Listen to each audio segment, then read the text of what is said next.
Tere sulle seal teisel pool ekraani.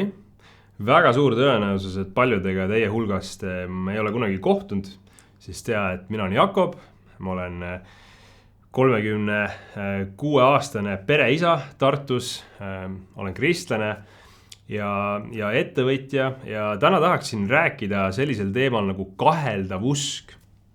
Et mõnes mõttes see võib tähendada kahte asja, et ühest küljest seda, et see usk on siin natuke kahtlane, millest me räägime, või siis see, et see usk on selline, mis ise talub kahtlust. Loodetavasti ma saaksin eelkõige rääkida sellest teisest poolest siis. Ja ma tahan tõesti rääkida sellest usust, mis ei pea kartma tegelikult ausaid küsimusi, mis ei pea kartma ühtegi küsimust. Ja kui sina oled täna seda kõne kuulamas või kaasa mõtlemas ja sul on küsimusi, sul on võib-olla sellist skeptilist suhtumist, siis tea, et sa ei ole vales kohas. Sa oled väga õiges kohas. Ja võib-olla sa oled olnud isegi usu juures, siis tea seda, et iga kahtlus, mis meil on, ei tähenda automaatselt seda, et see usk oleks kuidagi katki. Mõnikord on hoopis nii, et see kahtlus on see koht, kus usk hakkab päriselt sügavamaks minema, kui see on tegelikult läbi proovitud. Ja vahel inimesed ka ei kaota usku mitte sellepärast, et neil on küsimusi, vaid vastupidi sellepärast, et neil ei ole kohta, kus neid küsimusi turvaliselt küsida. Kui me natukene mõtleksime laiemalt, siis mis asi see usk üldse on, siis usk ei ole kunagi oma olemuselt 100% nagu teadmise, tõestamise kontroll, vaid see on pigem selline veendumus, mille ajendil siis inimene teeb sellise usaldav otsuse millegi suhtes või see viib nagu inimese päris ellu mingid asju tegema, et kui ma usun midagi, siis see usk kuidagi rakendub minu elus. Vahetevahel, kui me mõtleme usust kui sellisest täielikust kindlusest, siis tegelikult päris elus pea mitte milleski sellist täielikku kindlust me ei leia. Küll aga piisavalt, et me võime oma elu elada ja otsuseid teha. Ma ei tea, ma võtan kas või näiteks enda abiellumise. Kui ma tegin abielu ettepaneku enda abikaasale Maaliliinale, siis ja soovi nagu esitasin, et me võiksime koos oma elu jagada, elada, siis ma ei saa 100% veenda nagu ei teda, et see abielu on selline täpselt see püsiv ja 100% garantii, aga ma usun seda täielikult kogu oma sisemise veendumusega, mis mul on, kuigi ma seda ei saa nii-öelda tõestada kui garantiid, siis ma ikkagi tegutsen sellest lähtuvalt. Tänu Jumalale, täna see on ilusti kandnud ja siiamaani usume, et see läheb ilusti edasi. Et siis mõnes mõttes usk ei ole selline pime hüpe, vaid pigem, et see lähtub mingist usaldusest, mingist põhjendusest, mis on seal sees ja siis me teeme sellest ajendatuvalt mingeid otsuseid. Ja täna võib-olla, kui sina mõtled usu suhtes, usule Jumalasse või usule Jeesusesse konkreetsemalt, siis võib-olla sul on ka mingisuguseid kahtlusi, sul on võib-olla mingeid küsimusi, sa nagu mõnel hetkel isegi võib-olla tahaks uskuda, ja samas sa tunned, et tegelikult kuidagi ei ole sellist täielikku veendumus, siis tea seda, et kui Jeesus käis siin maa peal, siis tegelikult ta ei rääkinud inimestele seda, et kuule, hakka nüüd uskuma ja saa kristlaseks. Sageli, mis ta hoopis ütles, oli see, et tule vaata, proovi seda usku, katsu see usk läbi, päris tegudega, käi minu järgi. Ja siis tegelikult ta teadis, et selle tulemus on see, et inimest veenab see ja see toob selle usu. Ükskõik, mis on sinu taust, ükskõik, milline on sinu maailmapilt konkreetselt, siis ma arvan, et me kõik elame mingis mullis. Praegu minu kodulinnas Tartus on selline liikluskampaania või nagu plakatid, mis mu lastele väga meeldivad, on pealkirjaga Tule mullist välja. On mõni jalgrattur, kes sõidab selline mull endal peal või autojuht ja nii edasi. Siis mõnes mõttes see on hea pilt ka usu kohta, see usk, mis me iganes meil on. Et tõenäoliselt meil on kõigil kalduvus olla mingisuguses usumullis. Kui meie maailmapilt on näiteks, kus ei ole võib-olla sellist kristlikku tõekspidamist või midagi sellist, siis ilmselt sa oled nende inimestega ümbritsetud, kes, ma ei tea, sinu Facebooki või Instagrami või sotsiaalmeedia laiemad feed jooksevad mingid veendumused, mingid maailmavaated, mis sealt läbi tulevad ja need lihtsalt on nii-öelda sellises taaskordavas, et kui sa midagi vaatad, näiteks ma ei tea, minu puhul mingit trenni, spordi asju, siis korraga mul hakataksegi sisse söötma täpselt seda sama nagu sisu. Ja see oht ongi, et me oleme sellises ühes kõlakambris, kus kõik on justkui samamoodi või kõik justkui tundub, et kogu maailm mõtleb samamoodi või väärtustab samu asju. Ja sellepärast on oluline astuda sellest mullist välja. See käib nii kristlaste puhul kui nende inimeste puhul, kes ei ole kristlased.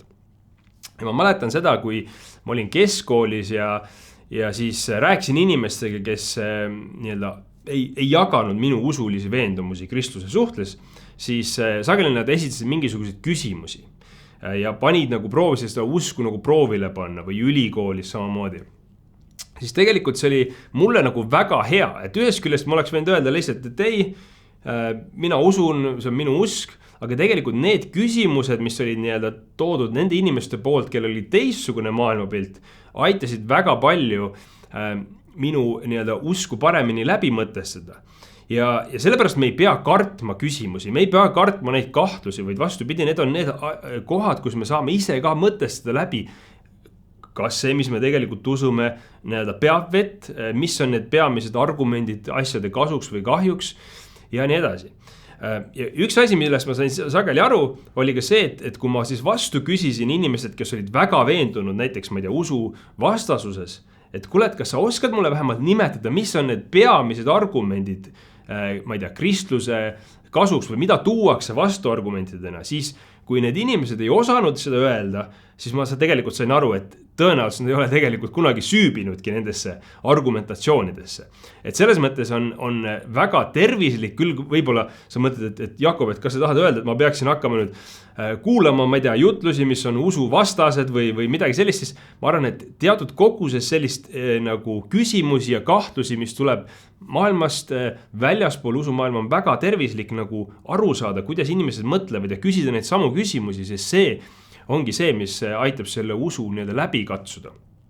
Sest läbi katsumine ei hävita päris usku, vaid tegelikult see nii-öelda, nagu Piibel räägib, siis tegelikult see puhastab seda usku ja toob selle tõelise esile. Ja kristlus oma olemuselt ei seisne selles, et ma ei tea, Piibel midagi ütles, kuigi see võib tunduda nii, et ma ei tea, kristlased usuvad sellepärast, et Piiblis on midagi kirjas ja siis kuna Piiblis on kirjas, siis me peame seda uskuma ja siis me peame seda ellu viima. Tegelikult Piibel kirjutati nii, et need esimesed kristlased, neil ei olnudki veel seda Piiblit, aga nad siiski uskusid, sest nad olid näinud sündmust, nad olid näinud ja kohtunud elava Jeesusega, kes oli surnust üles tõusnud. Ja see oli nii veenev nende inimeste jaoks, et nad hakkasid elama mingit elu, mis kehastas ja peegeldas seda Jeesust ja korraga siis sellest lähtuvalt pandi siis see ka Piibli tekstina kirja. Ja see on nagu oluline, ma arvan, kontseptsiooniliselt mõista, et meie usk ka võib tegelikult toetuda sellel inimeste kogemusel ja veendumusel, mida siis toetab nii-öelda Piibli kirja pandud lõpuks nii-öelda praktiliste elujuhenditega, kuidas seda võtta. Aga et me teame, et selle usu alus ei ole mitte tekst, vaid selle usu alus on isik, Jeesus Kristus. Ja Peetrus, kes oli üks Jeesuse lähematest jüngritest, pani siis kirja sinna teksti selle 1. Peetruse 6-7 salm, et sellest päästest te rõõmustate üliväga, ehkki praegu te peate mõnda aega kurvastama mitmesugustes kiusatuses, et teie usk läbi katsutuna leitaks palju hinnalisem olevat kullast, mis on kaduv, et mida siiski tules läbi proovitakse, ning oleks teile kiituseks, kirkuseks ja auks Jeesuse Kristuse ilmumisel. Ehk siis kuld ei muutu tules väärtusetuks. Tegelikult tuli hoopis toob esile selle, mis on tõeline ja puhastab ära selle, mis ei ole sellest kullast. Ja see on tegelikult samamoodi ka julgustuseks meile, et tegelikult see läbikatsumine, usu proovile panemine on täiesti hea osa, mis võib olla nagu väljakutsuv, aga see on hea osa. Sest ilma selleta me tegelikult ei mõista ka selle usu tõelisi sügavusi ja olemust. mulle meeldib nagu spordi analoogia võib-olla tuua, et ma võin trenni teha, ükskõik kui palju ma võin trennis nagu mõelda, aga tegelikult kui ma siis lõpuks nii-öelda võistlema kuhugi lähen, siis ma saan aru, milline see päris seis nii-öelda on ju. Et samamoodi on võib-olla ka selle usuga, et sa võid olla selles, ma ei tea, kristlikus mullis näiteks ja hea on laulda, hea on mõelda, aga tegelikult kui sa lähed ja oled kuskil keskkonnas, kus seda usku nii-öelda stretch itakse, heas mõttes pannakse, pingutatakse nagu nii-öelda, siis seal sa näed, mis see usk, mis sellest usust tegelikult alles jääb ja mis on see päris.